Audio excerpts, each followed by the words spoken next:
Blackhawks fans, welcome to another edition of the Four Feathers podcast. I am Ron Luce, joined this evening by Mr. Tony Marchese and Steve. It is a full crew tonight.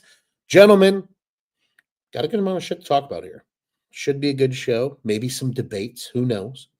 How are you guys doing on the Thursday? So it's a happy weekend because the weekend starts on Thursdays around here. We're good. It's actually getting a little cooler over here. It was 119 like the whole week last week. So, Holy shit. I was cooking. Now it's like 104. So you feel a difference surprisingly, but I'm good. I think it got cooler or hotter by you guys in Chicago recently too. It did. We had some 90s, but today it was like 75 degrees. It was spectacular. I wore a long sleeve shirt this evening because it was that cool. I haven't done that in a minute. Mm-hmm. That's when you know it's weird. It Tony, did- how are it you, did my get a- friend? It did get a little cool. I'm doing great, Ronald. I'm doing fantastic. It's been a good day. Can I break some on tap news here for people? Yeah, why not? Sure, I will. I'll go ahead and do that. We're moving back to a different website host. We're going to have a streamlined website experience, hopefully launching sometime next week. It should look fairly similar. Less ads, faster website. Should be good things for everybody who tunes into OnTap Sportsnet content on the web. We'll be able to power a lot more content through our new provider, and we're looking forward to that. So apologies for probably a down day sometime Monday, Tuesday as we get everything moved over, but we're moving this thing over to greener pastures. So it should be a lot better for users. Please bear with us through any technical things that may look a little weird for the coming week, but I'm excited about it, Ron. I know this has been going on in the background for a long time, so hopefully this goes as smoothly as I think it will go. But yeah, it should be better. So I'm doing well. Ron. I'm excited to talk some Blackhawks hockey tonight. You're correct. We've got a lot of stuff to talk about. So I'll turn it back to you, pass it back to the center in our starting lineup tonight, and let you drive the conversation, Ronald. Don't worry, we'll get plenty of give and goes going here to keep things moving. Yeah, that's a beautiful shameless plug, Tony. www.ontapsportsnet.com is where you can find all that great content. Check out what's on tap in Chicago sports. Gentlemen, let's get right into this thing, shall we?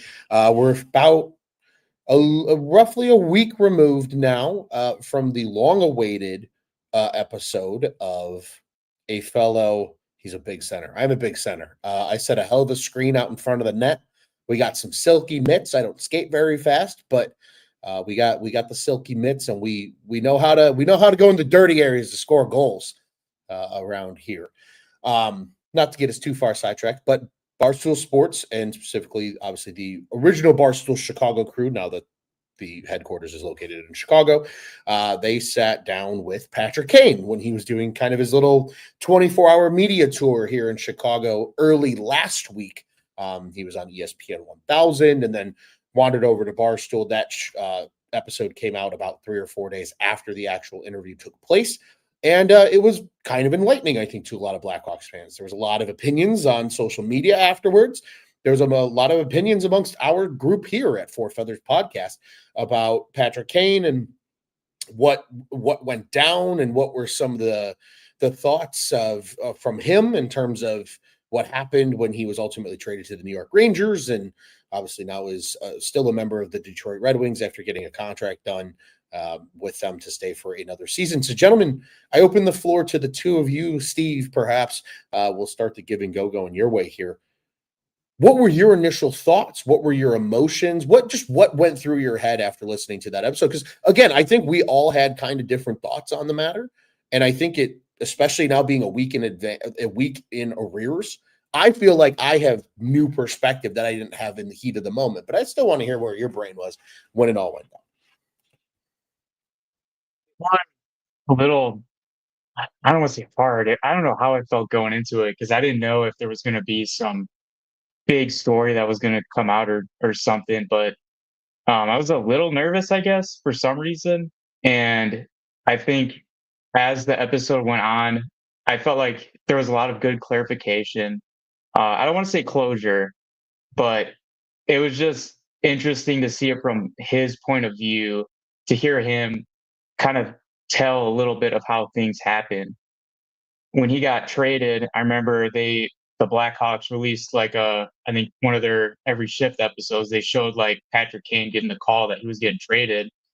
And, Kyle Davidson like explained, and it was a lot better than how Derrick Rose found out he was getting traded. But it, like, as fans, like especially Chicago fans, there's a lot tied to that player. Like looking at it from Davidson's point of view, there is like a rationality in it where he has a certain plan that he wants to go with, and in his mind, part of that plan is removing a player that's connected to a lot of Chicagoans' hearts. So it's difficult seeing him go. I still think that Patrick Kane should have stayed on the Blackhawks. I'm not the GM though, and there is a lot of emotion that's tied into my rationale. So it is hard to say, like, should he stay? Should he go? I feel like Patrick Kane should have retired as a Blackhawk and not play with any other sweater. So as they moved on from talking about like the trade and how he felt about that, it was good to hear some stories from like those cup run days and just kind of relive some of the wildness that happened on the parade, and all of that stuff. So it was like a good nostalgic episode that kind of brought back a lot of feelings, a lot of emotions, and I don't know. It was good. It was like talking to like a friend that you hadn't talked to in so long because of something that shouldn't have happened. That's a good analogy to close that thought. Tony, I'm going to do the quick tap pass over to you now. Your thoughts? Were you kind of in the same boat here as Steve, or do you feel like you had a little bit of differing opinions? I mean, for the most part, I agree with what Steve said. Maybe some differences here as I recount this. I listened to this 2 times. I had to go back and re-listen to it because I wanted to really form some thoughts on it, and I didn't really get anything different the second time through.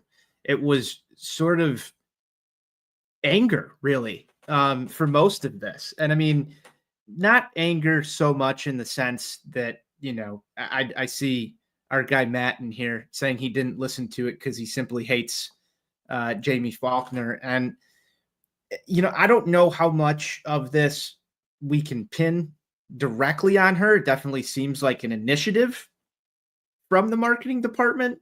But when you start to get the actual side from Patrick Kane, which is Kyle Davidson sat down him, Jonathan Taves, some of the other guys that were on that roster at the time, he had decided that he was going to go in and do a full rebuild. If you go back to ontapsportsnet.com, Steve wrote an excellent piece about how this rebuild actually started. And it didn't exactly start when it should have. When Stan Bowman originally declared that he was going to go back and do a rebuild, and I think that this adds a little bit of history to this, because there was a point where Stan Bowman sent a letter to the fans and said they're going to basically do a full-on rebuild and try and get back there. And what that was really just a retooling that didn't work. It feels like we've been in a rebuild for 5 or 6 years at this point. In reality, it's only been about, 2 years since this started? So I think that with that context, this seems to me a little bit more like a Davidson move with maybe the blessing of Jamie Faulkner that we're going to move on and try something. I don't necessarily know why within this rebuild you would get rid of a Patrick Kane or a Jonathan Taves, which Kaner did bring up in the interview that he was surprised that Jonathan Taves didn't stick around. If you look at the cast of characters that were brought in, Nick Foligno, Corey Perry, a bunch of other guys, I think Steve hits the nail on the head when he said, this movement of Patrick Kane not having to, leave. I think that's really true. You probably could have had those guys for the same amount of dollars that you were going to pay some of these other free agents to come in here. So it makes me angry at the Chicago Blackhawks organization for not respecting sort of almost a continuity. I hate that word, but a continuity through this rebuild into what the next Blackhawks team can be. You could have had those guys leading Connor Bedard and Vlasic and everybody else, and they actively sort of chose not to. And the only explanation that we've heard from the other side is, well, potentially they didn't want Patrick Kane and Jonathan Toews to be in the room or in the interviews, just basically absorbing all of this media attention on them. And I just personally, as a fan, I totally disagree with that, because what's better for a young star in the league like Connor Bedard to have less focus on him? Look at the drill that we just went through last season. Everybody's fucking talking about Connor Bedard nonstop. There's nothing else on this team to focus on. If you had a Patrick Kane, if you had a Jonathan Toews to sort of steal that spotlight, that would be the way to do it. I know that the whole front office is probably involved. I just don't know if it's exactly Kyle Davidson and Jamie Faulkner. I know Matt says it's clearly about Faulkner and wanting to distance herself from the Glass story and all the players and all of that. And I, maybe that has some influence on it. But in my opinion, if that's the real case, then Kyle Davidson has, is being told by non-hockey ops people what to do. And that's a bigger storyline than anything else. So it does make me angry. If we want to go and play that, then the headline should be Kyle Davidson isn't the one in control here. Fair. I think they're... So, Tony, you got a taste of this when we were talking. I did. I know where you're going with this. And I think for the first time, I'm going to be critical of Kyle Davidson. Genuinely critical. I hate everything about the stupid comparisons that are occurring between the Sharks and the Hawks. Made that very clear on the show for a number of episodes now. But I was listening to the conclusion of the final episode of 32 Thoughts over the weekend. And that's with Elliot Friedman and based out of TSN or not TSN, sorry, Sportsnet. They talked about the Blackhawks. And we've seen a lot of the quotes already. Like it's been out for a while, but I wanted to listen to it because I want the full context. I don't want just the bullshit little quotes. And they talked about Chicago, and it was Kyle Davidson didn't want to add free agents this offseason because, things didn't go quite right. Like they didn't get what necessarily they were expecting out of some of their veterans, TJ Brody, Alec Martinez, and Tyler really Bertuzzi. a couple. Yeah, but he put up career norms. He had 46 points. We're going to have that goals. argument later. We probably will. But nonetheless, there was still a feeling of like they didn't quite get what they wanted, and they weren't going to go down that path again. And then they got to the Sharks, and they talked about the Sharks. And they said this is the one thing where maybe the Sharks did a better job than what the Blackhawks did in that first year, because Tyler Toffoli was a success as that veteran in San Jose and had a good individual season while still being the right leader as well for that group. And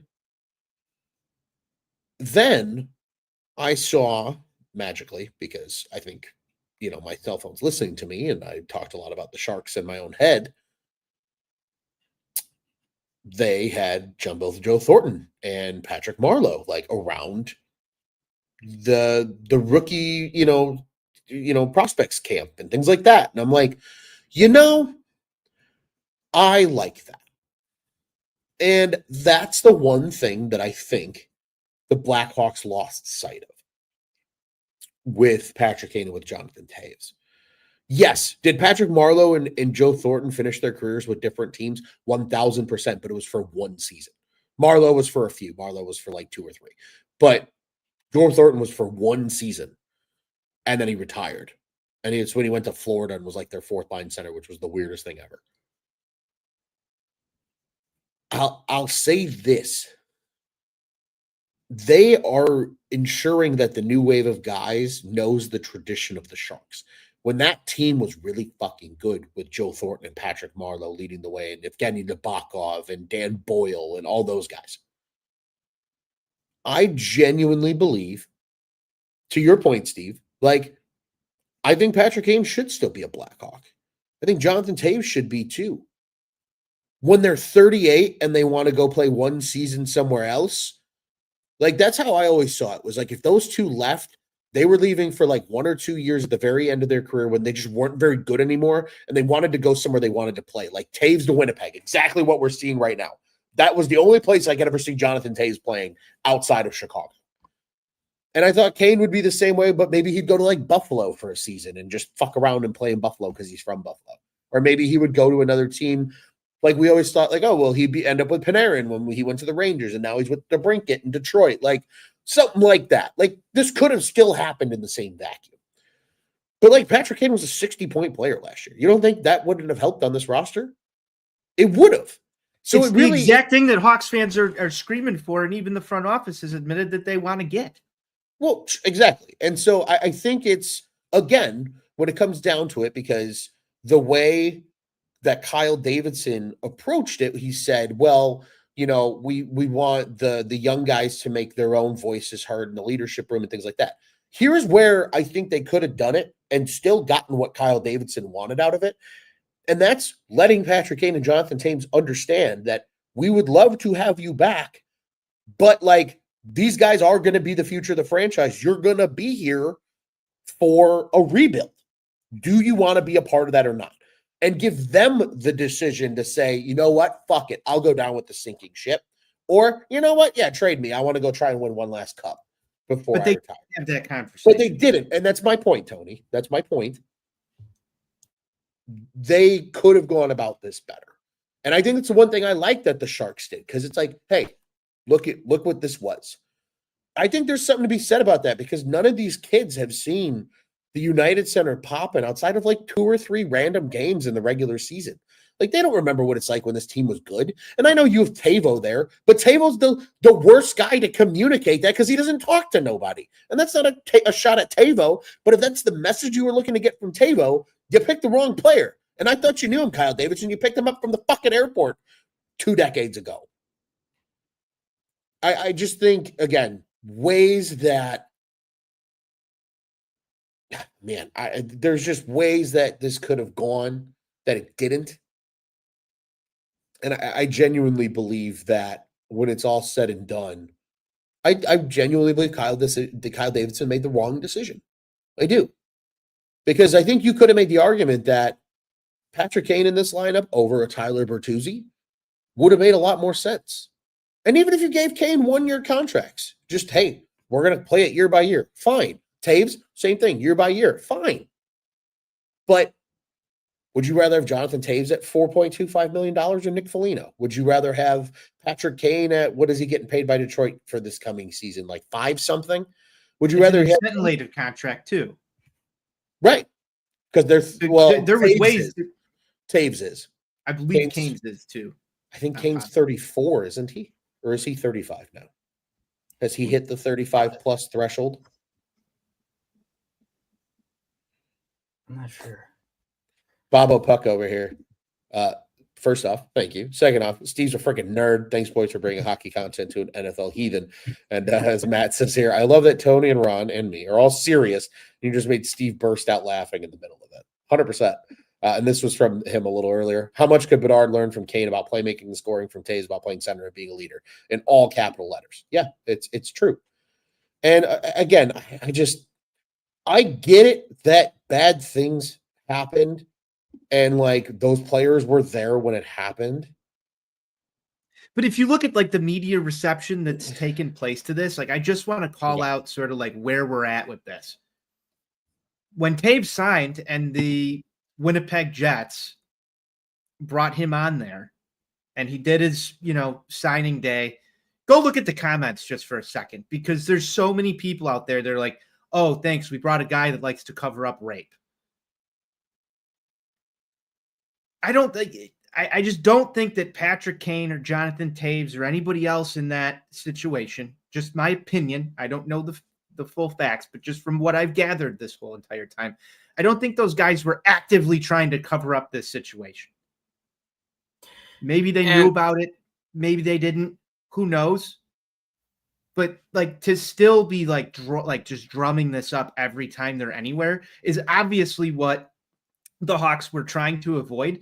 But it wasn't that loud. It's not as loud as it was when Taves re-entered the league.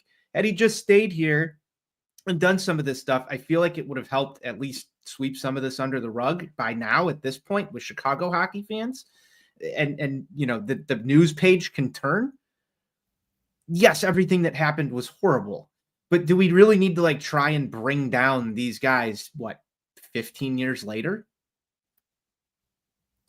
And I think what you're saying is kind of tying into what I want to address about either Kane or Taves if they would have stayed, and that's culture.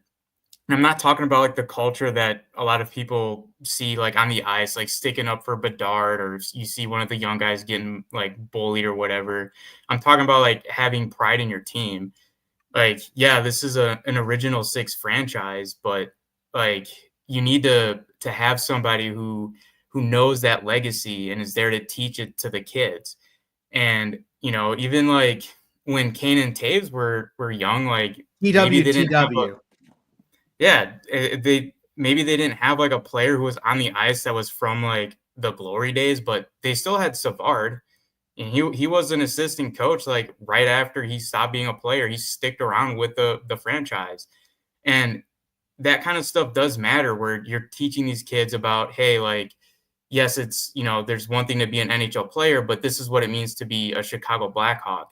And there's a player who got his number retired solely because he was known for being like what it means to be a Blackhawk. And that's Keith Magnuson, number 3. He wasn't a great player. He was an outstanding person that stood up for what he believed in, and he left his mark on this organization because of that. And so when you keep players like Patrick Kane or Jonathan Taves, like, sure, like they're not going to be, I mean, yeah, they'll be bringing points in, but they're not going to be like what they used to be. But they're also there for not just the leadership lessons, not just the veteran presence, but to teach them what it means to be a Blackhawk, because Jonathan Taves and Patrick Kane clearly care about Chicago. They're not even from here, and they have so many ties to the city. I want to throw something in here when you're done, Steve. Yeah. I've got something. Keep going, but I want to just bring up. If you're done, I'll bring it up. I'll let you go. I think I know where you're going. So there's this misconception right now that there aren't former Blackhawks around this organization and who have had their fingerprints on some of this. Both of these guys were part of cup runs. Both of these guys widely respected when they were in Chicago. Brian Campbell and Marian Hossa have been around this organization. I see a comment that just came in about, you know, bringing some of these guys in. There are pieces that were part of those teams that are around. I don't know how around Hossa is compared to Campbell, but I do know that I believe he was in some of these discussions to name Kyle Davidson the next GM. When Davidson took over on an interim basis, there was a whole panel, and I believe Hossa was on the interview panel. I know he was back in Chicago a couple of times last year. I know he's been involved in long-term discussions with the team. Obviously, he's had his number retired, has been held in high regard. But I don't see Hossa's name getting thrown around the same way that I see Patrick Kane or Jonathan Taves in the media. He was sort of a safe name, because even though we love and respect Marian Hossa in the city of Chicago, there's a double standard when it comes to the media and it comes to Patrick Kane and Jonathan Taves, because they were the faces of this franchise.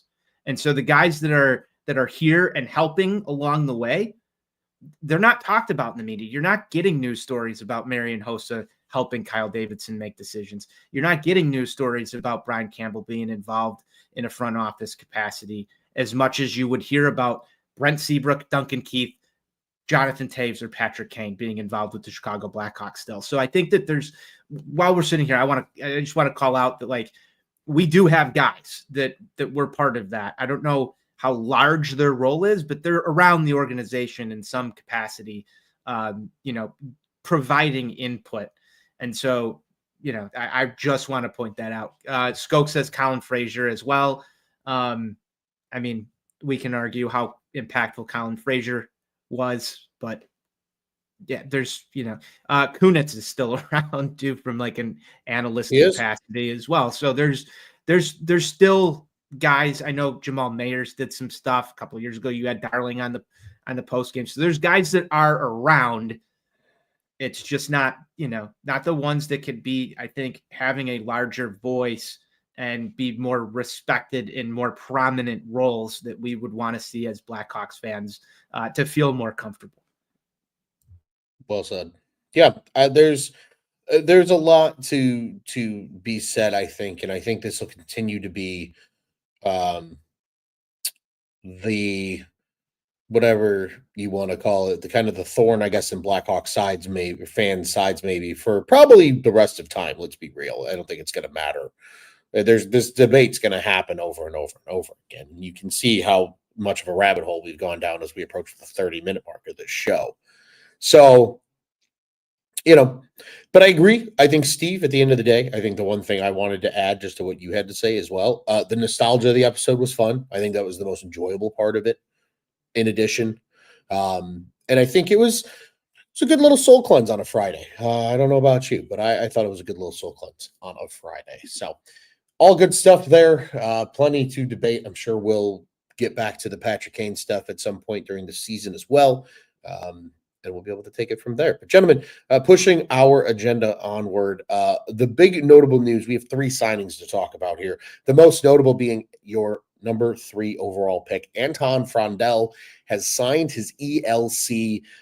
It's 3 years, the $975K, which is the max ELC that a player can receive. I'm sure he's got bonuses attached that just like most top players have up at the top of the draft, just as like Connor Bedard did and others. In addition to that, he has pretty much confirmed that he will be heading to the SHL. The Blackhawks have pretty much done the same thing. For those that are curious, the only league that you cannot be under ELC and have your contract slide and all that good stuff and play elsewhere is in the NCAA.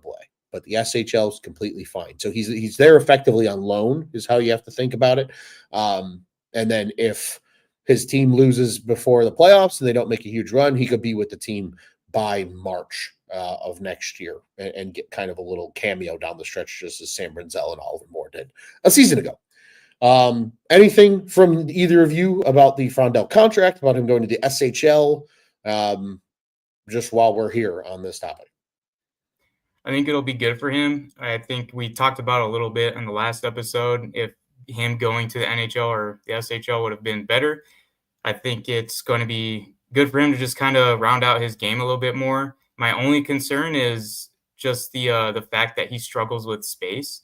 And I put it out there on Twitter. I don't know if anyone's answered yet. I'd like to know people's thoughts on if they think the AHL is a good developmental league. And I think for somebody like Frondell, in his case, I think it would have benefited him because it's a North American ice rink. It's smaller. It's the exact same size as what you'd play in the NHL. So my only concern is him developing bad habits and getting used to the space that's over in Europe. I just don't know how much of an impact that'll be, to be honest, but I think it's a good move. Good point. Certainly a worthy concern there. Tony, do you share inside concern?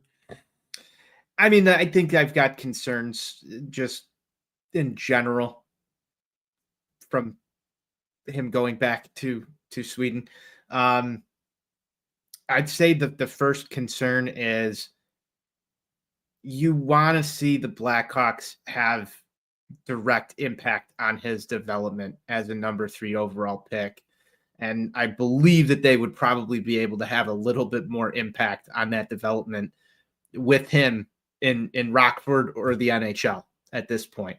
I thought that he would potentially compete to earn a roster spot out of training camp. Apparently, from what I saw, he might not even be participating in any training camp this season with the Blackhawks. That's sort of a red flag to me. It tells me that, they told him that he's not going to make this roster. and that he decided he's going back over to Sweden. Now, I don't think that this is going to be a long-term problem, but in the short term, I think that, there's potentials for hindered development. Steven brought some of those up. The fact that you're not going to be able to get him in the room with, Blackhawks brass on a regular basis. I'm sure they're going to do their check-in calls. They're going to be watching his film and doing all of their due diligence. But I really wanted to see him compete for a roster spot out of training camp, especially because the forward group needs help. And so when you're saying that you're not going to get your hands on this kid until sometime in potentially March, and if he has a really good season, we might not see him stateside this year. I feel like you're just sort of kicking the can down the road another year. Now, in the grand scheme of the Blackhawks rebuild, is this going to mean a whole ton? I don't think so. But just as a fan, from a fan perspective, I'm kind of pissed off because I wanted to see Anton Frondel compete in the Curvers. I wanted to see him in some preseason games just to get a look at his game better and what it looks like on American ice. And because they don't do the rookie camp with any on ice activity, it's like we don't even get the chance to see him in a Blackhawks uniform, any clips, any videos, any pictures of that actual on ice action. And so I'm just sort of pissed that, we're sort of going to get robbed of that experience because he's going to head back over to Sweden. So, long and short of it, I just don't like the move for personal reasons. Doesn't mean it's going to be the worst thing ever, but I can be mad online about that for a second. Long of it, Tony feels just slighted and is selfish as a Blackhawks. I think when you're picking and it says this about the draft class, when you're picking in the top 3, you should be able to see that guy the next season. Yeah, top 2 is usually the guarantee, and then that's where it falls off in most draft classes. But I agree, the 3rd pick is probably the real cutoff of you don't really see 4s and 5s. What did I tell you this episode should be titled before we started? Patience is a virtue that Blackhawks fans don't have. Yep, that's my segment for that. Yeah. Yeah, fair enough. A couple quick comments here because I think there's some good conversation in the comment section before I share some quick thoughts before we keep this thing moving. Lebowski 15 said a little bit earlier, I don't think Frontal would be happy being sent to the AHL. Matt says, I don't know about overall, but he does believe that Rockford is a good development program in relation to the AHL.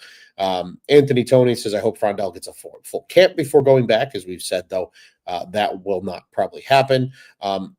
Blackhawks Cowboy agrees. Before the draft, though, he and Eklund, who was his teammate at Jerdensens, they said they both wanted to play one last season together. And Lebowski said this, SHL season starts early, so he really isn't missing. He's not going to miss the start of that season if he's going to go back. So that's why he's not going to be in training camp. He says no concern at all. Skokes, though, agrees he should be in Rockford. So, again, this is some of the fun of the back and forth. Lebowski with a good point here. Even the great Jonathan Tames didn't see the NHL after he was drafted. So, and SHL is as good as the American League, if not better. And Nick Gers sets me up nicely to be the heel to Mr. Tony's argument here. I think him going to the SHL is a great move because he's playing against 27 and 28-year-olds at the SHL level.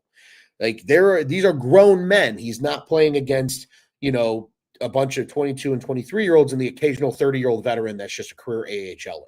I think that's going to be good for his development. I think he's going to see NHL games at the end of next season. If they don't make the postseason for the SHL, he's in Chicago by early to mid-March. I fully believe that that's going to happen. And quite frankly, I agree. I don't know how much he's going to get out of the AHL outside of playing on North American ice. That's really the only thing he's going to get. He's going to play against good competition. He's going to play with good talent as well. And I think we're going to see him. So I'm not too worried about it. If anything, gives me an excuse to watch another brand of hockey, and I'll watch SHL European hockey all day long in order to see Anton Frondel play. I understand the frustration, right? You want to see the big flashy draft pick. I just don't know where he would play right now. I think that's part of it too. They just have so many bodies that after this season, you free up a lot of those bodies because there's a lot of expiring contracts. And maybe that's part of it as well. Anthony Toya says here, this is a fun one. You want to talk about patience? Tell fans to be patient with Korchinski. Even if he spends 2 more seasons in Rockford, he's still going to be only 23 years old. It's true. I think that's even the case with Bedard. That's a big facts only statement. Oh, happy birthday, Connor Bedard, by the way. Happy birthday, Connor Bedard. Yeah. He's 20. Officially out of his teens. That guy can't even have a beer for another year. Well, he can have beer in Canada. Drinking age is that's true. In Canada. So yeah, when he's home, he can drink. He just can't do it when he's in the States. But I will say this too, along that line. I think that's the thing we forget even with Connor Bedard. He's 20 years old. Like, he's still a baby. All of these guys are babies. Like, they still need to develop and grow a little bit more. So again, I think he'll be fine in the SHL. I do agree. I think it'd be fun to see him on North American ice and local, and have the opportunity to go catch him out in a Rockford game or when they come to Chicago to play the Wolves. I completely agree with that, but I think from a developmental standpoint, playing in a true grown men's league is going to be big for him in Sweden. And there's some pride there. He's a Swedish player. He wants to play for his Swedish team, and he's going to play in a really good league. So I have if they were still in the second division and he was going back, I'd be a little more concerned. But because they're going to the SHL, and that's a huge promotion for that club, I'm in the bank of, I think it's just fine. Moving on, we will return to signings in a little bit, though. We're gonna curl back on the power play for the drop pass here, but we got to get to another quick topic, and that is the Blackhawks schedule release. So this title of this episode is Blackhawks Hockey is in Focus, and this is why we now know the entire 82 game season schedule for the Chicago Blackhawks in the 2025-26 season. If you're looking for that, you can check that out over at ontapsportsnet.com, and in beautiful format. Is in Central Time Zone all over the place. I had a fun one having to convert that because they released the other ones in local time. So you got to remember if it's East Coast, West Coast, or elsewhere, which was kind of a pain in the ass. So we went to the easy route and just went to the Blackhawks website. Neither here nor there.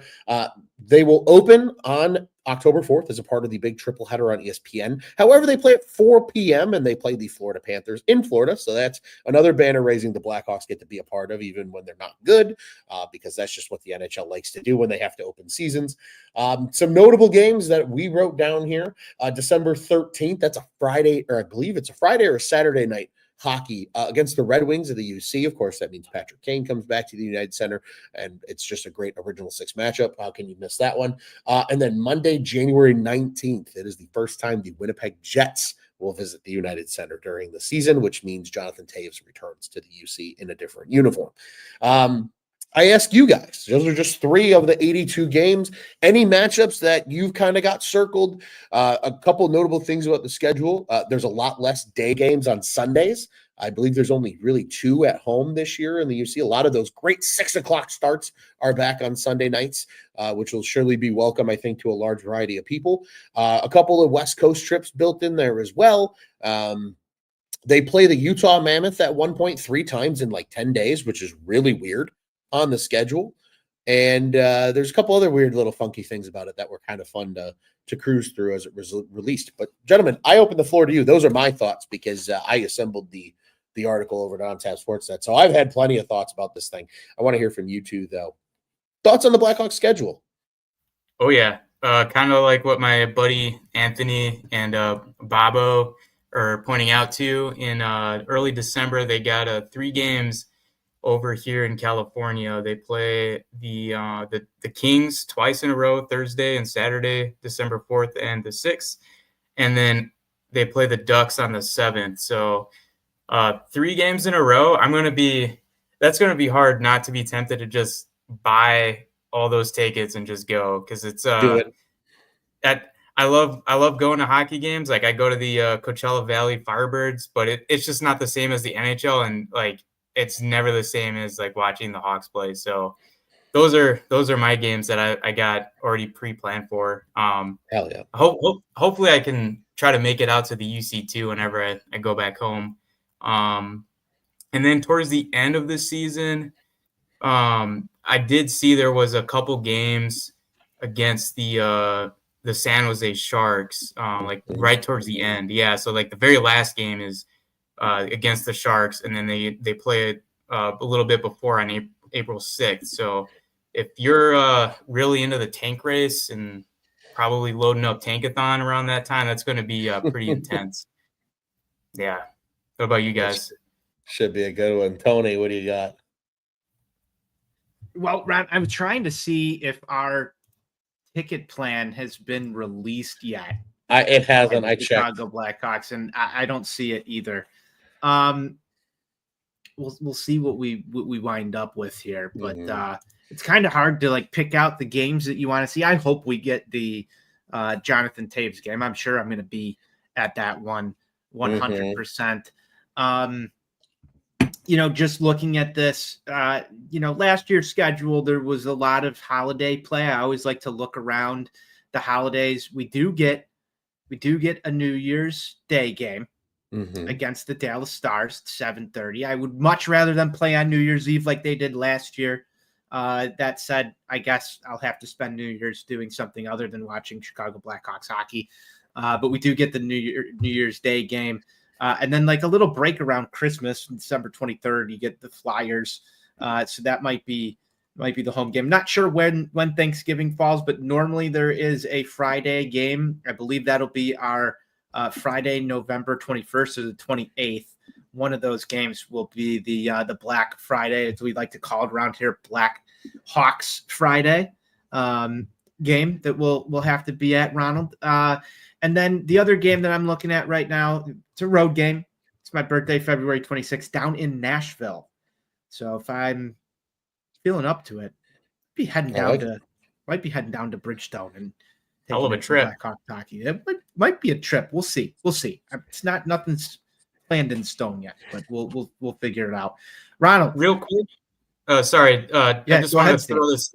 I just want to throw this out there. I forgot to mention earlier. If you are a veteran or active duty, there's a website called VetTix, VETTIX. You can find a lot of free hockey games. So sometimes Nice. like you'll find Blackhawks games. So if you want to look into going to a free Hawks game, go to vettix.com. They've come in clutch a lot. Hell yeah. That's a good shout out. That's a very good shout out from you, sir. Tony, what did you have for me? Because I have another thought as well. Yeah, I was just going to ask you what you're excited for here. I think the Taves game is the easy answer. Truthfully, I really do. I will need the note, promotional schedule before I can, really. yes, this should be a good year for the Centennial promotional. season. Right. This should be a good year for the promotion schedule. So that should be a lot of fun as well. I also think the big thing that I am most excited about, so to confirm, because the NHL almost never plays on Thanksgiving. The 27th is Thanksgiving in November. So they have Blackout Wednesday and Black Friday at home this year. So the bookends of the Thanksgiving holiday are two Blackhawks home games. That's huge. I bet those crowds are going to be incredible. They have been in years past, either on Black Friday or the night before. Last year, it was the night before. That was the 7-1 win over Dallas, the Taylor Hall hat trick game. The year prior to that was the Kevin Korchinski overtime winner against the Toronto Maple Leafs on Black Friday, with the kids winning it in overtime. That game, I'm still chasing the high of that game, and I haven't found it since.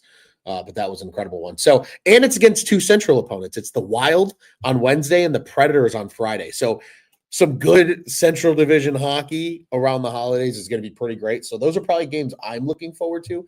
I'm also Ron? I'm really excited for the game on November 1st at 9 p.m. against the Edmonton Oilers. Of course you are, because you're a sicko and you like late night hockey. Yeah, but There's we'll also be at your wedding. Oh, that's true. Yeah. And the Hawks will be taking on Connor McDavid, and I know that I'll be tuned into it from your wedding. I'll probably be popping in on the phone here and there just to see what's going on as well. I will note, when we're on the topic, speaking of West Coast hockey, you get a couple of fun West Coast swings in this schedule. I like kind of how they play them out. The first one being early November, starts with the Oilers on the 1st, the Kraken on the 3rd, the Canucks on the 5th, and the Flames on the 7th. All those are 8 o'clock or later starts, which if you're a night owl and like late night hockey, those are going to be a ton of fun. In addition to that, early December, you've got the games that Steve mentioned. They're in Vegas on December 2nd, which is a Tuesday, and then twice with the Kings on Thursday, Saturday, and then Sunday's the Ducks. Those are all games. The Ducks game's a 7 o'clock start. Everything else is 8 p.m. or later. And then I believe they have one more trip out west. I think it's in March. Yes, and March is kind of fun because I don't know if you guys noticed this. This is my favorite part of the schedule because this is the most goofy thing I've ever seen. The Blackhawks play the Utah Mammoth in Utah on March 1st, which is a Sunday. Then they go to Winnipeg. Then they come home. Then they go to Dallas. Then they come home on the back end of a doubleheader to play the Utah Mammoth again, just to have 2 days off to fly back to Utah to play the Utah Mammoth. They play them 3 times in 12 days. It's goofy, but it's fun. Like, it's kind of weird little nuances of the schedule here. So I'm super duper excited to see some of these games. Oh, and then we do get a little bit of an April late night swing. Oilers, Kraken, Sharks, the 2nd, 4th, and 6th of April before 4 consecutive home games to end the season. So I just don't understand all these. I don't understand all these Saturday games that are like weird, oddly timed, like Saturday 4 April 11th o'clock at 4 p.m. You've got a Sunday 2 o'clock game against Nashville early or middle end of March. But far can we talk about how terrible the opening time is? The opening time night is pretty terrible. Brutal. I will also note this though, Tony. There's only a couple of weird start time games on weekends for the Hawks. Like, I literally think it's like 2 or 3. Otherwise, it's pretty decent. There are a lot of like 7 and 6 o'clock starts on a Saturday, which I think is beautiful. Like, those are great. And those 6 o'clock Sunday games, they're my favorite thing in the world. So, you know me, I like games that start at 9 p.m. Eric says here, everyone's invited to his Utah place for those March games. Eric, a good buddy of mine. Love you, buddy. I miss you. I'll see you soon. He is always talking about going out to Utah. Might have to try and take him up on that this year and get out there for some Blackhawks Mammoth action out on the West Coast. Can we just all agree that the Utah Mammoth is still a horrible hockey name? I like it better than the Utah Hockey Club. Oh, for sure. And that's a terrible name too. But I like the Mammoth a little. I wish they had different colors. That's really all it is for me, because it's just too bland and it looks too much like the Winnipeg Jets. Outside of that, like, I think the logo is really cool, but I don't like the colors. Like, the color scheme's sharp, but it just looks like too much other shit. Looks like Yeti would have what I would have went with that color scheme. There you go. Yeah. Matt says come to Dallas, and Blackhawks Cowboys says 4 feathers coming to Dallas. Everybody wants us to come to Dallas. There's a lot of pressure to go to Dallas for a game. Well, they play Dallas quite a bit in Dallas, so I'll never say never. Can you golf in Dallas in when, like, December, January? December 27th, probably. Absolutely. I was gonna say I golfed in Atlanta on like December 27th, so I think you can in Dallas. Much further you can south. Golf down there. We'd go down there and have like a nice little 4 feathers golf outing. Go to a game. It'd be fun. It'd be a fun trip. Would be a fun. I'd be down for that. They're also there in March, so who knows? Interesting. Interessante. There's a lot of good stuff with the schedule. And yeah, Tony, I'm sure we're going to revisit the schedule when we know our ticket plans, because those will be the good old #confirmed days that we will be at the United Center ourselves. So lots of good stuff, plenty of good matchups. I think that's a great comment. If you want to leave a comment on the video, because those help us, comment your favorite game. And not just in the chat, but also on the actual video once it's all said and done. But the game you're looking most forward to on the Blackhawks schedule would be a lot of fun.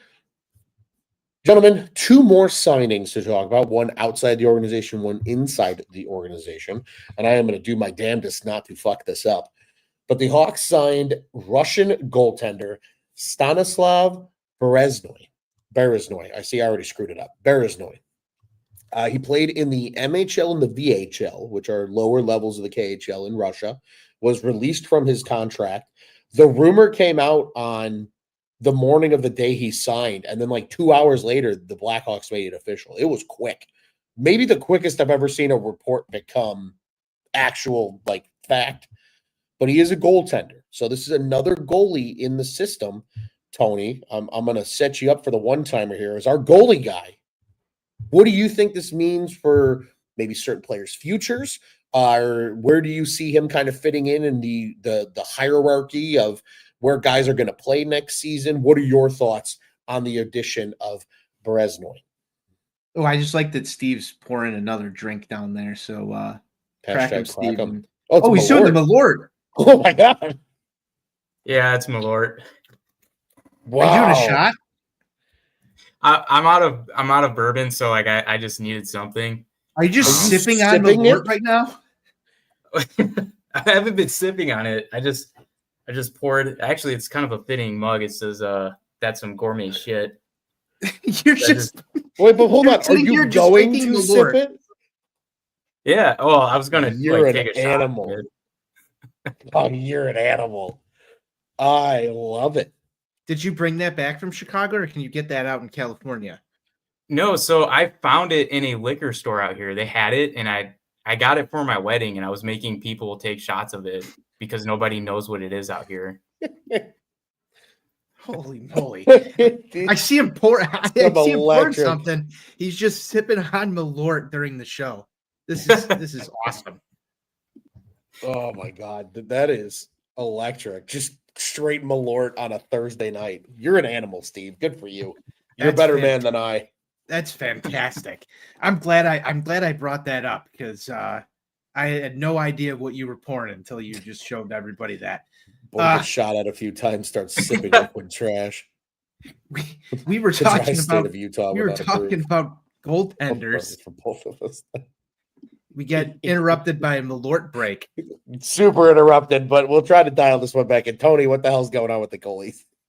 I think he's coming in to be a backup to Drew Commesso. That's my initial thought here. I think it sort of signals a little bit of not trusting that Laurent Brossoit is going to be in the fold. That's my sort of initial take here, was that you're going to need someone down in Rockford next season to probably back up Drew Commesso. And if Comesso's not having a good time in net, things are looking ugly.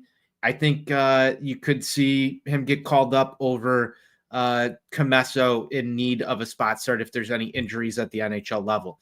Again, we don't know what's going on with Laurent Brossoit. We don't know if he's ever going to wear an Indian head sweater. But obviously the Blackhawks wanted some depth to this position. I think it could also signal that, if Commesso still needs time to develop and you want him to get those reps down in Rockford and Arvid Soderblom potentially gets moved or gets injured, traded, what have you, isn't having the same type of season. There he goes. Isn't having the same type of season that he did last year.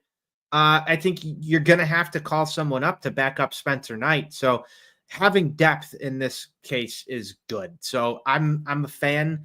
I'm going to try and pronounce it Bereznoi. Having Bereznoi is not a bad thing for the Blackhawks in this scenario. There could be worse, but I think it probably signals that Laurent Brossoit is still dealing with some injuries and not progressing as fast as the Blackhawks would like him to. And that, the other thing, I don't know if Soderblom's on a 2-way contract right now. I believe we've got to go to arbitration. He's not on any contract right now. Yeah, we've got to go to arbitration.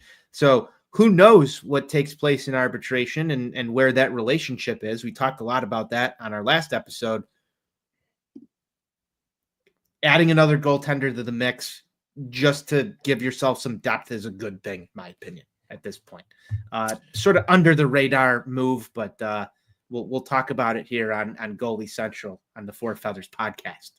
Always on the Four Feathers podcast. Steve, anything you would like to add about the Bereznoi signing? Yeah, I think it's fine. I don't see any issue with that. I feel the same way that Tony feels about it. Good backup goaltender for Commesso down in Rockford. Mitchell Weeks, he posted terrible numbers in Rockford last year, so he'll probably be down in the Indy Fuel. So if something happens to one of our goaltenders and we need to call up Commesso like we did last year, at least we have a good backup plan for Rockford, and our guys aren't just getting drowned with bad goaltending. Just to let everybody know, Ron is adding a whole segment to our show here called Fan Questions. So if you're in the YouTube and you want to comment a fan question, apparently we are opening it up for fan questions tonight. So drop some questions for us. We'll try and answer as many of them as we can. Yes, we will. Yes, we will. Because we just have, I have nothing else to add about Barznoy. I agree with both of you. It's depth. I think it's fine. Under the radar. Keep it moving. Goalies are kind of like relief pitchers. You can never have enough of them because one or two bad injuries can really fuck up your entire plan. So I agree with you guys wholeheartedly there. But speaking of internal business being taken care of, the Blackhawks, Louis Crevier gets a 2-year deal. It's a one-way contract. So for those Big at Lou! home, Big Lou gets paid. For those at home that are curious what that means, one way is based on the structure of how he is paid. There's on two-way deals, players get paid differently at the AHL than they do in the NHL. The number that we see is the NHL number. The AHL number is usually about half of that. When it's a one-way contract, these guys make that amount of money no matter where they're playing. So he's guaranteed $900K for the next 2 years. But one-way guys also have to go through waivers. So there's a good chance he's probably your seventh defenseman for the next 2 years, or like that fill-in sixth guy if injuries happen. And he's played pretty well. So I think there's a lot of fan love for him as well. I like the contract. You can never have enough depth defensemen. And I like what he's turned into as kind of that guy that can come in off the bench if there's injuries or just you want to switch something up. He's physical. He's big. There's a lot to like, I think, with the Lou Crevier signing. Those are my thoughts. I want to give you guys the floor before we get to a couple of the fan questions that have been presented so far that I think are good questions for us to answer. What say you of Big Lou getting paid? I like it. He's warmed up on me, at least. I wasn't a huge fan of his originally. I thought maybe that he was maybe getting a lot of NHL time because I thought maybe Kyle Davidson is kind of just showcasing him like, as a young defenseman prospect, and maybe another GM could be interested in a trade, but he's a big dude. He's 6'8", at 200 something pounds, and he can skate really well. And he's been good in defense. So I like the signing. I'm glad he's staying here. He's probably going to be a good, like what some of the people in the comments are saying, like a good seventh defenseman. So, and I know my mom, being from Quebec City, she's really happy because that was actually her favorite player. So they share the same hometown. But That's awesome. it's a good deal. I'm excited for him. Heck yeah. Tony, anything to add? You can't teach size, and I've said this before. You really can't teach size. I think he definitely did a decent enough job through his time last season. It's minimal. It's not going to kill you to have another kid. I mean, he's still young as well, so I just really enjoy Big Lou and what he brings to the table. He's not gonna move the needle all the time, but he can come up with a big game here and there. I'm just a Big Lou fan because Big Lou is Big Lou. He's got a cool nickname. I like it, and that's all I've got to say. Ron, you're the defense guy on this show, just like I'm the goalie guy. I think you've evaluated the defense a lot over the couple of years that we've talked about this. So I'm sure that you probably think that, some of his defense is maybe a little suspect, but look at him. He's like 6'7". He's out there. He can hit people. He can do things on the D zone, but I don't think that everybody's going to be happy with his play all the time, but I don't think you have to be. He's Big Lou. Ron, I'd like a better evaluation than what I'm going to be able to provide. I actually would argue against you. I think he is fine. Like, I think as a sixth or a seventh defenseman, I got to go back and look and see what I gave him in a player grade. That's a great question. I think we all gave him pretty respectable grades. He's going to have his moments where he looks out of place, but at the same time, the what he brings to your lineup is a different change of pace. I think is perfect, and at that dollar value, it's a no-brainer. You're just guaranteeing the guy is going to get paid his full contract for the next 2 years. And he's probably going to be your seventh defenseman. And I think that's a perfect spot for him, especially with a lot of young talent. Again, he's young as well, but he's kind of a guy that maybe he's hit his ceiling already or he's very close to it. But he's turned into a guy with a high floor. And sometimes you need those guys too to supplement your future star. So I like the signing. I think it fits the mold of what you wanted to do, and that's one of your 3 RFAs that you took care of when it's all said and done and locked up. We're going to talk a little bit about another one of those RFAs here in a few minutes. We talked a lot about Soderblom and obviously the arbitration on the last show. One of the fan questions came a little earlier from Lebowski5, and he says, what would you guys offer sheet Mason McTavish? The Ducks haven't signed him yet. He's still out there. Lebowski continues saying, I'd be comfortable offering $7 million. The Hawks would give up their own 2026 first-round pick and a third-round pick. Gentlemen, would you be on board with an offer sheet from the Blackhawks to the Ducks for one Mason McTavish? Hang on. That's we've got to go to a commercial break for Big Lou. You have 3 ex-wives and your current trophy wife wants a life insurance policy 3 times the size of the policies you had to purchase for your previous mistakes? If so, you need to call Big Lou at Term Provider. Big Lou. All right, Steven, we got to pay the bills around here. I think that's a really good question, but man, because I would love to have McTavish on this roster, but am I willing to give up the first round pick? And next year's draft class is already looking pretty deep, and I think the Blackhawks are probably going to finish, I'd say at best, bottom 5. Realistically, probably bottom 3 again. And I just don't want to give that up. For McTavish, yeah, that's a really good question. I think if in this situation, I'm probably just not going to offer sheet him.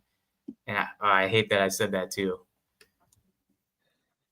Tony? I'm with you. No, I think that it's pretty set on the way that Kyle Davidson is building this team. It's through the draft. You just have to be patient and wait. Despite me being impatient, that's what you have to do. I don't think I don't think you can give up a first round pick next season for McTavish. Great player, but you're just trying to start fireworks with Steve tonight, aren't you? No, I'm not trying to start fireworks with Steve. Steve, are you not patient? I'm a little patient, but I don't know. I like the draft class next year. I'll wait. I'm not super patient, just a little patient. You're just a little patient. You're not stitious. You're not superstitious, just a little stitious. I'll say this about the McTavish thing. This is the worst possible fucking offseason for players to have opportunities to be offer sheeted because of next year's draft class. It's one of the better ones in recent memory. In the sense, probably, and I say recent memory over like the last 5 years. Before you get ahead of yourself, can we address the elephant in the room that if the Hawks wind up drafting 5th or better, or not better, higher than 5th, this is going to feel like such a wasted season, and we're going to be sitting here next year at this time like we should have tanked even harder for McKenna or one of the top names. See, but I think because there's an argument to be made that go and give that up. I see it, literally a lottery ticket. Lottery tickets are hard to win. Lottery tickets are harder to win, but also at the same time, I just want to set the expectations right now. Like, do you guys want to go out there and win next year? Do you want to see them improve, or do you like this draft class enough that you're okay with us not making the moves? I think I'm okay with this team finishing bottom 5 or bottom 3, like regardless of whatever the draft looks like, McKenna, whoever, if this was a different draft class, I'd be okay with them finishing bottom 5 or 3 if it meant that we saw on ice improvement from the young guys like Connor Bedard. He takes a huge step forward like we wanted to see him last year. And Frank Nazar, he just unleashes the inner beast. I think I'm fine with that because that's the young kids taking a step forward.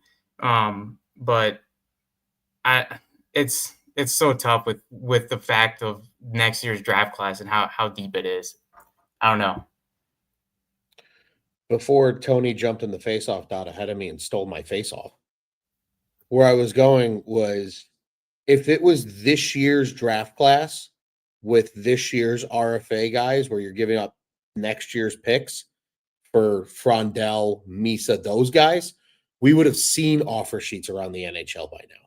There's a reason we haven't seen them. It's because all these teams that think they even have a prayer at McKenna are really, really against giving up those 26 first, because it's a good draft class. And it's not just McKenna. It's a good draft class. It's a much deeper draft class than this year was. I think if this was a year in arrears and McTavish was out there, yeah, I think the Hawks are absolutely thinking about it, especially even if they get number 3, or one of the other players that's out there. There's a lot of other good RFAs that have been out there this offseason that teams have had shots at.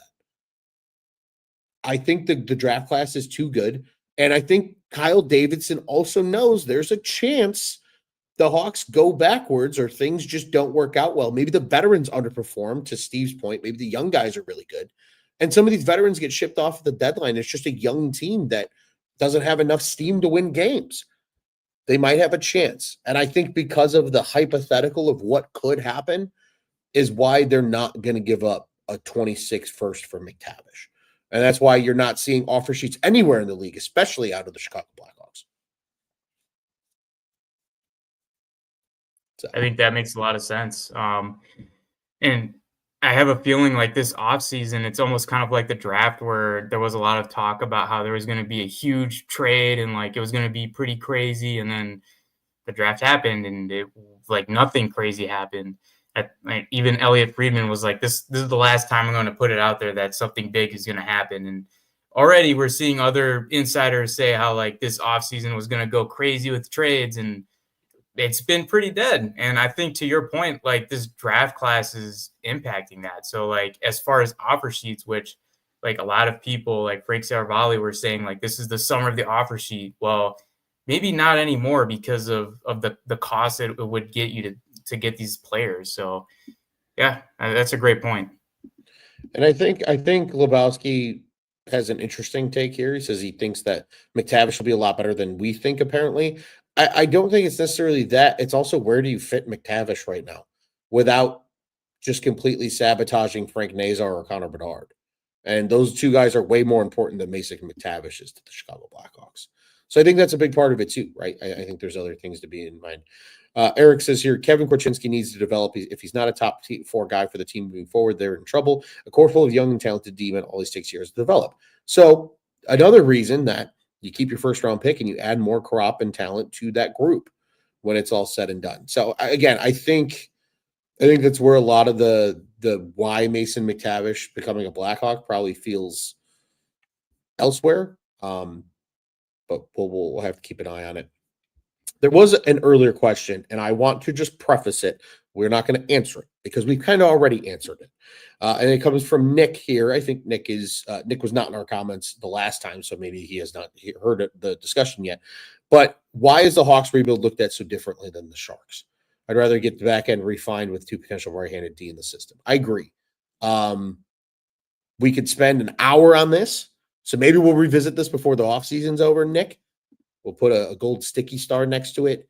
There's a lot that goes into it, but I think you're on the right track. And I know we've shared some of our disinterest. I ruffled a lot of feathers, hopefully, the last time about that exact topic because of the double standard that's held between the two rebuilds.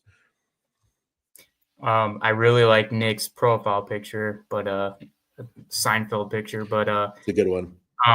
I think with the rebuilds, it's a really interesting question, and we're writing some stuff on rebuilds and across the NHL in general, like going all the way back to the next one I'm going to write on is the Washington Capitals. So I think just looking at different ways to build a successful team in the post salary cap era is very interesting. And just seeing like, not just like the fact they have to tear down a roster, what type of players you're supposed to surround these young kids with. It's going to be interesting with the San Jose Sharks and kind of just seeing how these two teams grow and project in the future. I don't think we're going to get away from the comparisons. I think it's Oh, no. at this point, it's a storyline. And every time, and I've said this before, this is going to be a rivalry because of the trajectories of both teams. Yeah. And so Bedard, we just Celebrini. we better hope that every time they go out on the ice, they beat the shit out of the San Jose Sharks. Facts. And that'll shut a lot of people up. It comes down to the performance of the team. So if we want to stop this narrative, beat the Sharks in every game this year. Yeah, well said. Simple as that. With I have nothing else to add. I think that's a great point. The last question here, and this one's a good one because this is very relevant. We know that Arvid Soderblom is going to arbitration with the Blackhawks, so he will either be awarded a 1 or 2 year deal. We saw this unfold with Philip Kershev a few years ago, where he got a 2-year deal at the dollar amount. I believe it was 225 was what he was awarded by the arbitrator. Soderblom, they could come to a deal before then, but he might go to arbitration.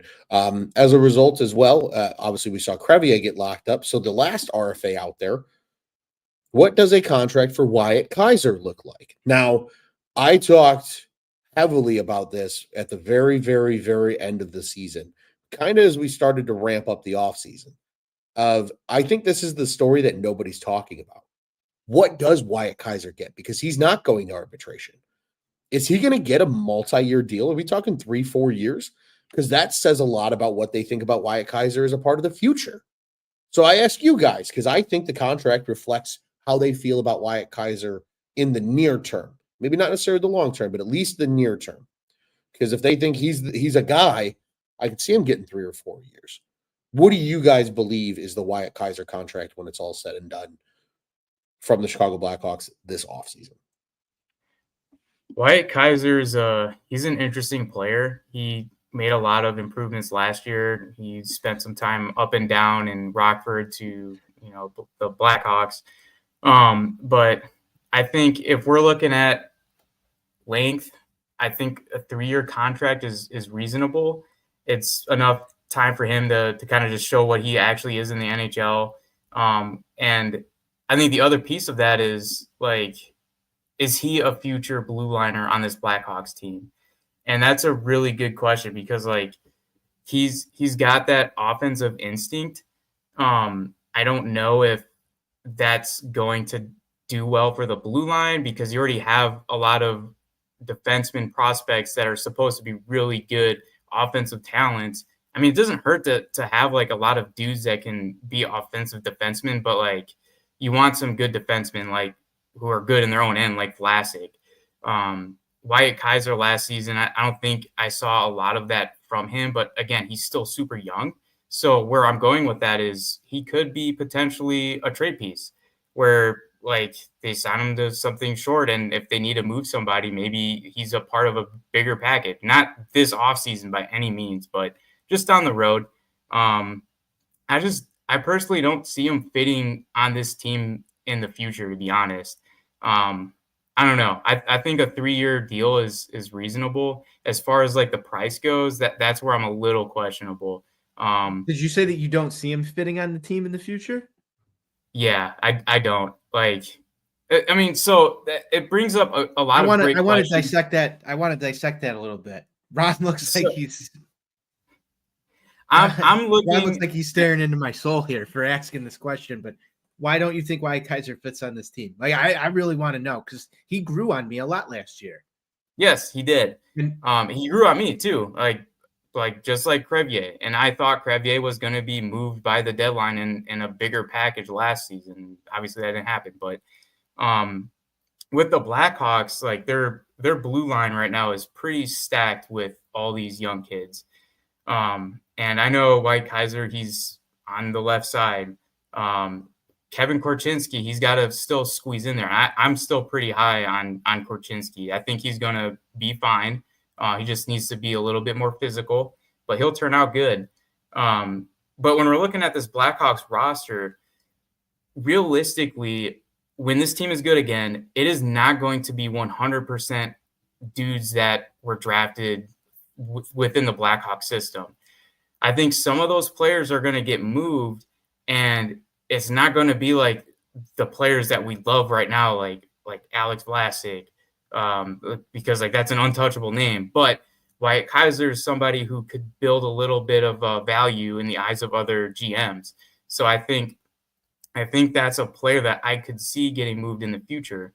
Just because of, if I had to pick somebody who's going to get moved, it's probably him. I don't think Crevier is anymore. We already know what he is, seventh defenseman. But with Kaiser, there is question marks. Like is he going to be a middle pairing defenseman? That's valuable. Is he a bottom pairing? That's valuable on a good team. So, if we're asking the questions, like I'm sure other GMs are looking at him as a worthwhile pursuit.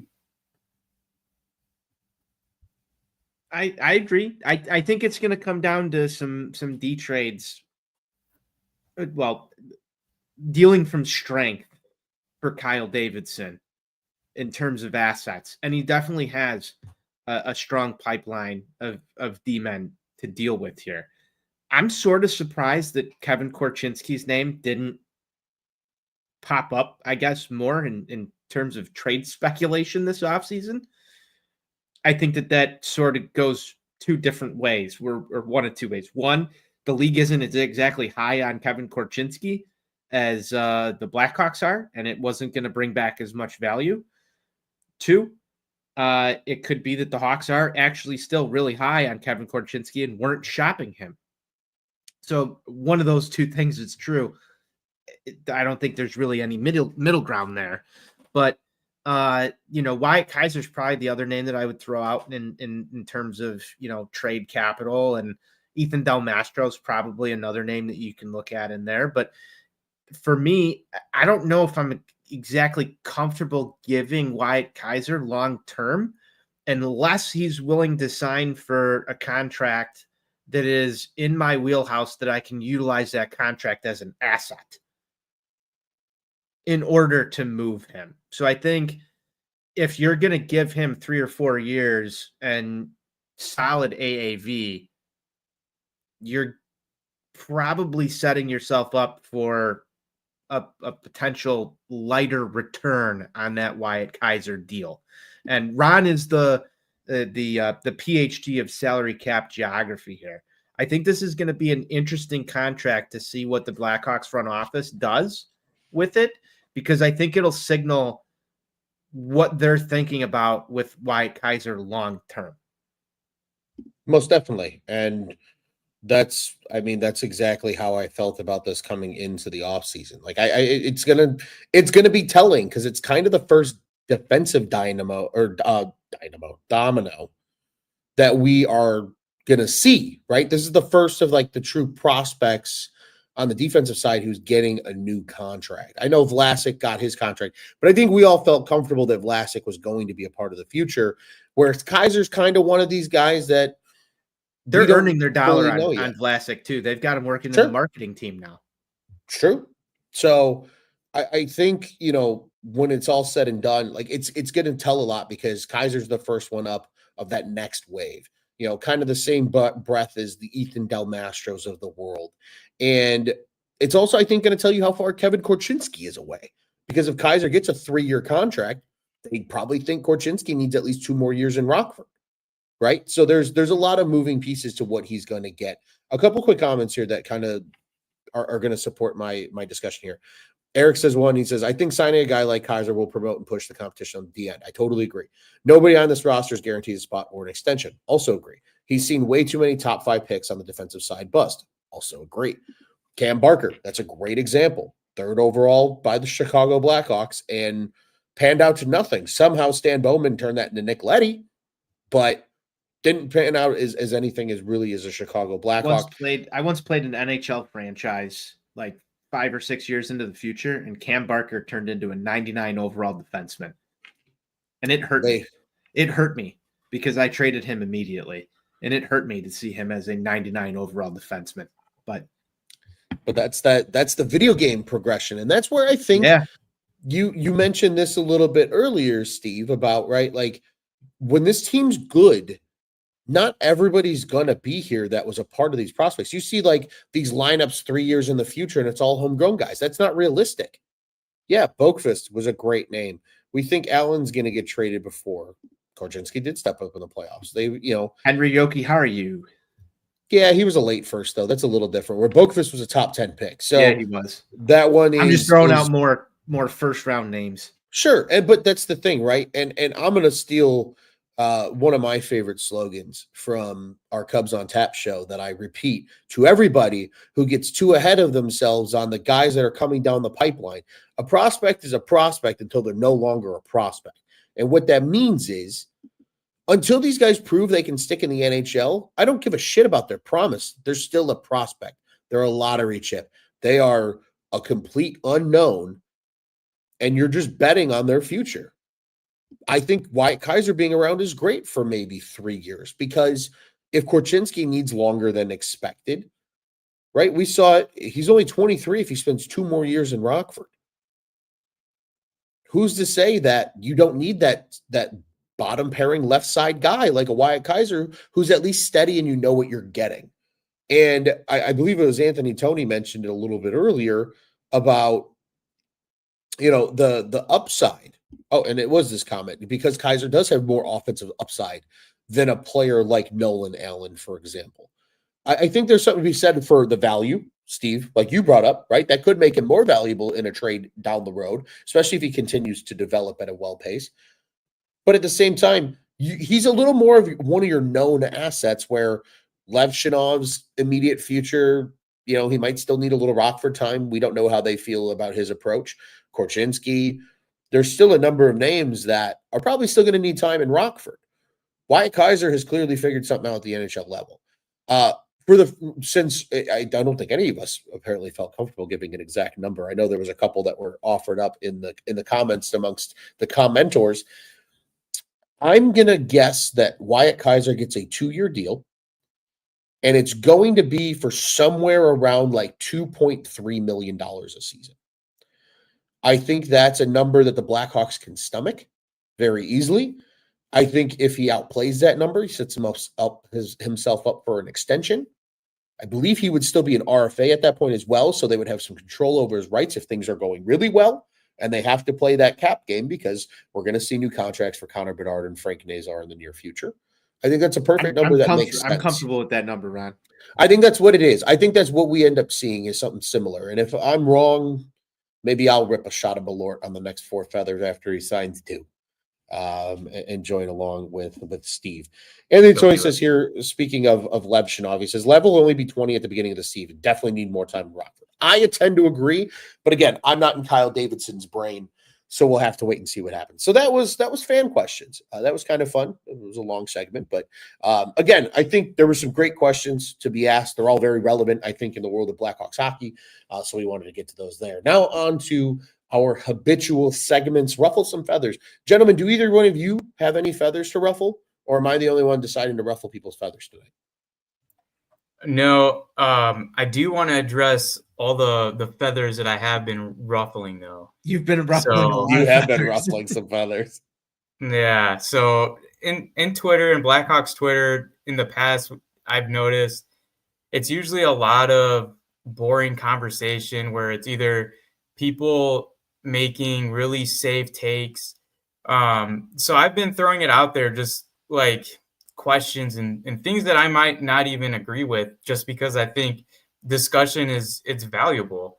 And like, I don't have to be proven right or anything. I like to ask questions. If somebody doesn't agree with me, that's totally cool, but I'm going to ask questions back, because not just for like the sake of me learning stuff, it's because it provides value to the community at large. Somebody's going to scroll through this shit in the future and be like, oh, like I thought like Kyle Davidson was a jackass in the early days, but like now I can kind of see both opinions. So that's kind of why I've been a little bit more vocal on the interwebs, and I will continue to be. But that being said, like, I just do want to make it clear, like, I am not out there to like disrespect anybody. I might have some little spicy words to say, but if somebody ever has an issue with me, just let me know, and like I'll absolutely own up to anything I say or anything that may have come across in a bad way. But it's just all part of sports talk. Like, I remember it used to be a lot of arguing and just having fun, and it can get heated. That's the whole point of it. And I'm trying to get a little bit of that going back on Twitter. So that's my ruffle some feathers. I'm going to ruffle more feathers. I don't think you need to apologize to anybody. But I think it's been fun. Hey, some spice in the world of Blackhawks hockey. I think we could all use a little bit of that when it's all said and done. Tony, do you want to partake in ruffling of feathers, or am I due up? I think you're due up.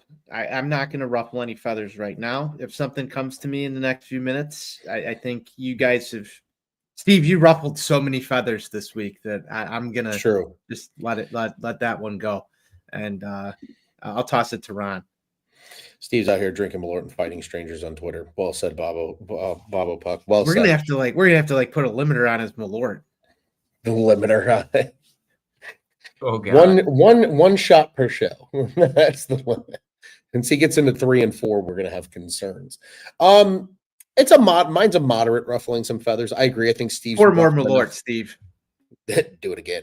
I think Steve's ruffled enough feathers for all 3 of us this week.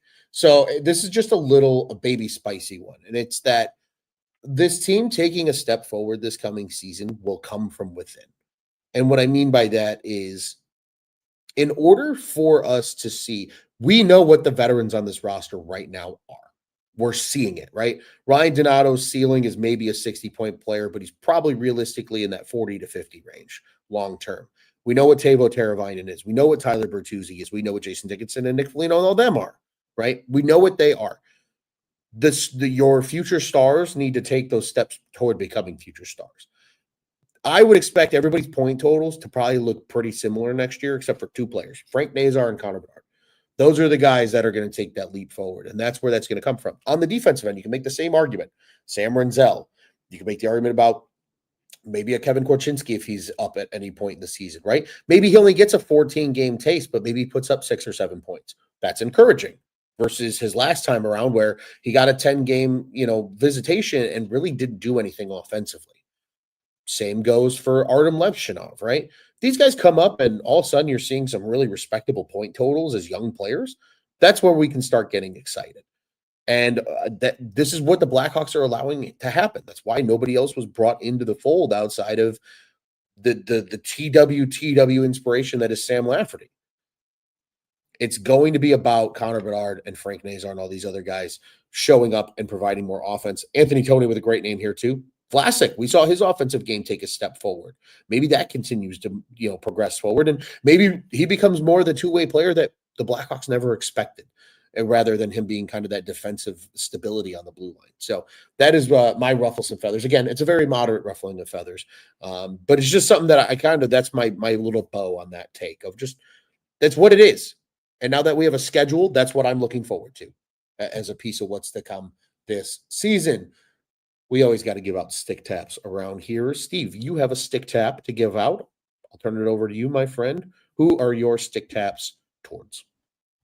Yeah, on Twitter, and he's on YouTube as well. Rinkside General. He's been posting some really good, insightful videos just about the Blackhawks in general. And just beyond that, he's also got a really cool Discord. There's a lot of good conversation. It's people who just share their opinions and just kind of talk about hockey. And he's got like people who are into video games and stuff too. I know they play a lot of games and stuff, but if anybody's just looking for people to kind of just shoot the shit with, talk hockey, and maybe play some video games, look up Rinkside General on Twitter. Well said, sir. Well said indeed. Tony, are you dishing out any stick taps? I got 2. Let them fly. 2. First one goes to Blackhawk Cowboy on X. Had an excellent discussion with him earlier this week. Look out for more content from him. He's been doing some stuff on his own and has a little website out there putting some stuff out there. But there might be some collaborations happening with Blackhawk Cowboy and On Tap Sportsnet. 4 Feathers podcast coming soon. Second one goes to a frequent stick tapper, one of my favorite people in Blackhawks world. Our guy Tony from the UC was out at the ballpark this weekend. And I was walking around the concourse. I forget what I was looking for, something for one of my kids around the 7th inning. And he said, looks like you need a beer in case this game goes to extra innings. And this game did go to extra innings on Sunday.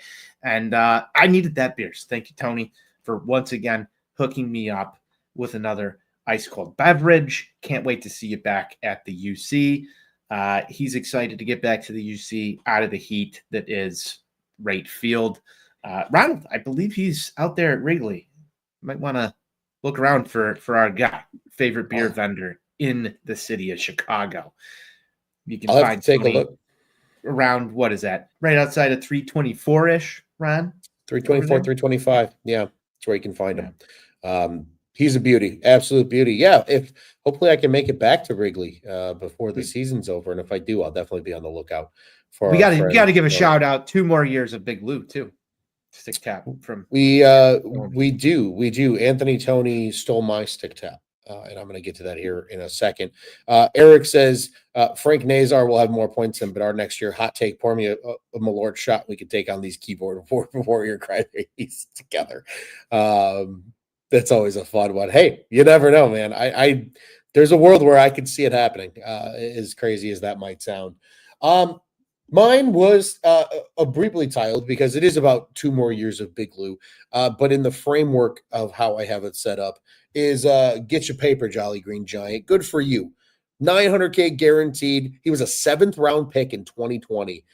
Just another flyer guy. Him and Isaac Phillips, both late round picks from that 2020 draft that have found themselves in the NHL. Phillips just signed a new contract with the Winnipeg Jets, so he got paid too. Like these guys, sure, maybe they're not making the humongous money right now as young defensemen in the league, but for guys to come up and have a low or a high floor at a young age when defense is a position that most guys need to develop, these guys are going to have long careers potentially as 6th and 7th defensemen in the league, making like $900K to like maybe $2 million if you come off a good season and somebody pays them in free agency.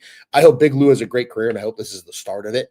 And get your paper, Jolly Green Giant. Good for you, man. $900K, no matter whether you're playing in Rockford or up in the NHL. So if he ends up having to go to Rockford at all, maybe he can treat the team to a nice steak dinner or something, because he's going to be making bigger paper down there than most of those guys will. So good on you, Big Lou, for getting your well-deserved contract. And again, a guarantee of a one-way contract. I think that's a big deal that can't be understated. Just for the person, he's getting paid. He's getting $900K no matter what.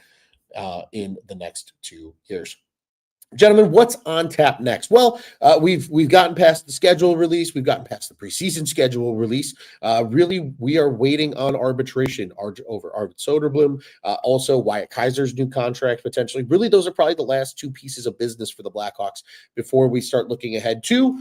Tony brought up a little bit earlier the Tom Curvers and the prospect showcase. And then, of course, we'll get into training camp and preseason then as September rolls around. But otherwise, we're kind of in the dog days of summer. We're going to have some more player grades coming out. We're also hopefully going to have some great guests on between now and then as well to keep everybody in the loop and excited about what's to come for having Blackhawks hockey. Anthony Tony, having competent bottom pairing defensemen is important, but the cap, you can't have 6 all-star D-men. Well said. Well said indeed. Gentlemen, as always, we appreciate everybody joining us. This was a bit of a long one. We're at about the 94-minute mark here, but I do want to encourage everybody to be sure to follow along. We are at 4 Feathers Pod on the socials. Be sure to follow us there. Of course, like, subscribe, hit the bell button on YouTube over at OnTap Sportsnet. You'll know when all of our great shows go live, not just us here at 4 Feathers Pod. If you want to give us a rating and comment on us as well, where you listen to your favorite podcasts, that would be freaking sick and awesome too. So we appreciate you as well. And of course, OnTapSportsnet.com and at OnTap Sportsnet, you can find where everything is and find out what's on tap in Chicago sports. We got all the sports. Bears is coming up. Baseball's in full swing. And basketball is in very much the same lull as we are here. So we'll see what happens there. Couple of closing thoughts from some of our commenters. You're all dirty hers. Thank you, Matt. And Steve, there's something in your stash, according to him. In addition, have a great night. Ski, stop drinking shoe polish. Great job, boys. Thank you, Eric. And oh, you looked. He got him, is what Steve had to say from Matt. Gentlemen, what do you say? I got one final thought before we close it down, how we always do, Ronald. Sure. Excellent night in the comments. I want to thank everybody who tuned into this show. This was Absolutely fantastic.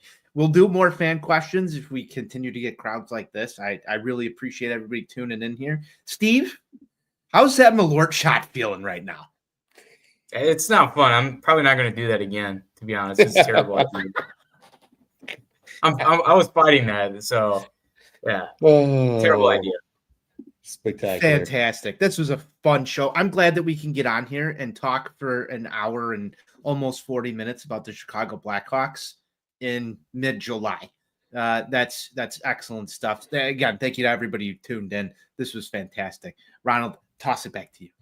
Well said, my friend. Well said indeed. And gentlemen, let's go Hawks.